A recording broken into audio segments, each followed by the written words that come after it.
Guys, how's it going out there today? So I know we're getting to the end of 2019, and because of that, I wanted to go ahead and do a what's in my camera bag now for the end of the year, just to kind of see what all I've accumulated throughout the year for my personal stuff, for my wedding stuff. Wanted to bring you guys along for the journey. Let's go ahead and hop on into it.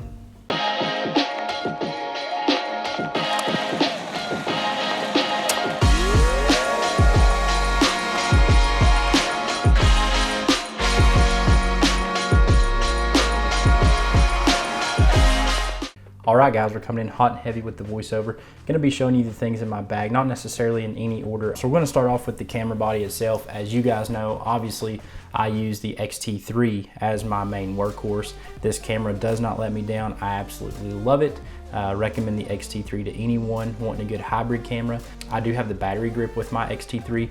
It's absolutely necessary because the battery life on these, especially when shooting video, not very long. So definitely get the battery grip with the X-T3. Now, as far as lenses, my go-to lenses, number one are the 23mm f2 from Fuji, my Canon 50mm, the Nifty 50 1.8, the kit lens 18 to 55, and then my cine lens, my Rokinon 85mm T 1.5. Now for the Canon mount lenses, like my 50mm and my 85mm, I do have the Fringer EF to FX adapter. You guys saw that in my last video.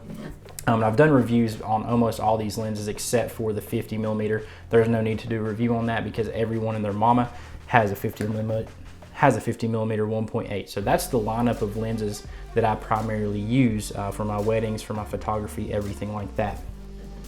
Now, when it comes to tools that aid me in my exposure for video, nothing in the world beats a good monitor, and the monitor that I choose is the Atomos Shinobi.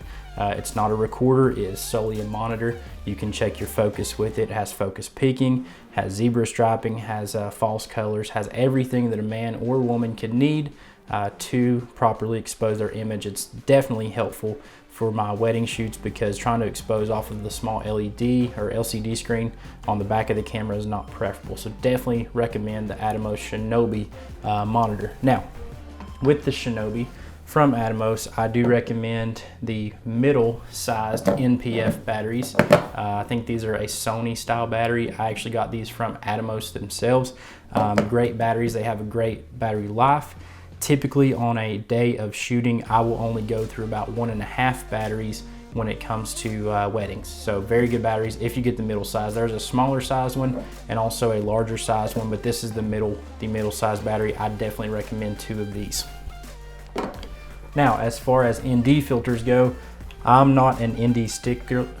I will typically rock a $20 to $30 ND filter. I like my 72mm. That's what stays on the front of my cinema lens and my 18 to 55.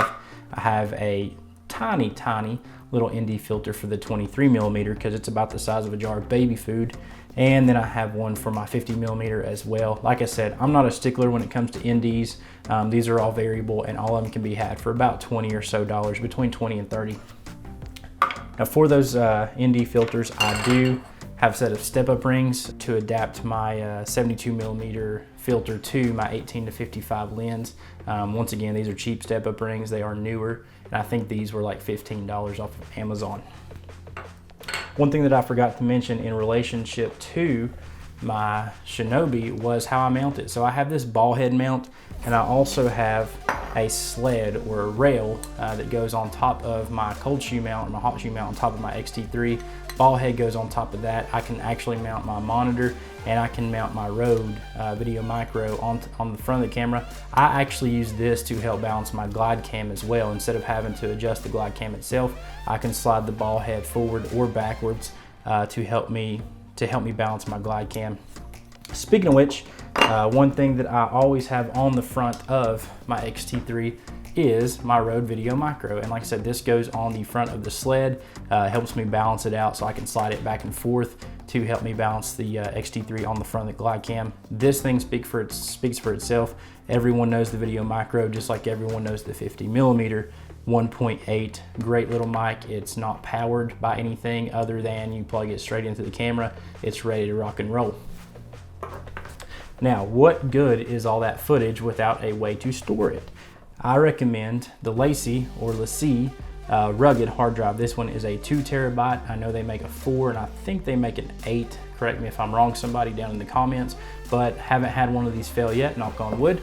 I love the LaCie hard drive, works great for me. And also too, when it comes to storage, I use a variety of SD cards. Number one, use the SanDisk Extreme Pro. These are 32 gigs and they're 300 megabits per second. I also use the Lexar 150 megabit. I mainly use the Lexars for photo. I really trust the Extreme Pros when it comes to my video work. So that's my SD cards. And last but not least, audio. I recommend these little Tascams. This is the DR10L. Once again, speaks for itself. I use this for all of my wedding audio. Have never had anything go wrong with this thing. Once again, knock on wood, it is technology. But as far as sound goes, I believe their quality is exceptional. I'm actually using another Tascam DR10L right now to do the voiceover, and it also comes with a little lav mic. And once again, this thing right here, the sound quality is excellent. So that is what is in my bag. The only other things that I can mention that are in there are some miscellaneous cables, such as, the cable that I use for the Shinobi. It's just a worm cable. I like it, it's compact, it's not dangling everywhere, and I've kind of stretched it out to fit my needs. So as you can see, throughout the year, a person can accumulate quite a bit of stuff, and my bag is now full. And it really started with the purchase of my X-T3 at the end of 2018, which is now my workhorse. I've used it all year for everything and I love it. Still plan on using it throughout 2020 until I find something that truly impresses me beyond the X-T3. But let me know what you guys think. What things do you like that are in my bag? What things do you like that are in your bag? I would love to hear it down in the comments below. Like, subscribe. We'll see you guys in the next one.